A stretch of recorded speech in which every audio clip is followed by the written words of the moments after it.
Maizbhandari Gausia Haque committee Bangladesh কেন্দ্রীয় পর্ষদ ঘোষিত সাংগঠনিক কর্মসূচির অংশ হিসেবে ফটিকছড়ি ক ও খ জোনের সাংগঠনিক সংলাপ কমিটি সমূহের ব্যবস্থাপনায় ফটিকছড়ি পৌরসভা ২ নং বিবির হাটস্থ সানমুন কনভেনশন হলে ১৩ ডিসেম্বর শুক্রবার অনুষ্ঠিত হয়েছে। অনুষ্ঠানে প্রধান অতিথি ছিলেন মাইজভান্ডারী গাউসিয়া হক কমিটি বাংলাদেশ কেন্দ্রীয় পর্ষদের সভাপতি মোহাম্মদ রেজাউল আলী জসিম চৌধুরী। বিশেষ অতিথি ছিলেন কেন্দ্রীয় পর্ষদের সদস্যগণ।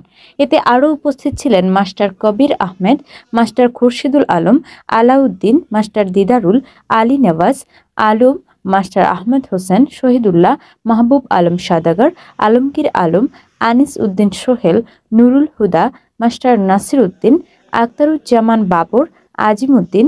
অনুষ্ঠানে মাইজভান্ডারী গাউসিয়া হক কমিটি বাংলাদেশ সূর্যগিরি আশ্রমের পক্ষ হতে মহান ১০ পৌষ বিশ্ব অলি শাহানশাহ হযরত সৈয়দ জিয়াউল হক মাইজভান্ডারীর ক খোসরোজ শরীফ উপলক্ষে একটি পরিবারকে ছাগল পালনের জন্য নগদ অর্থ অনুদান করা হয়।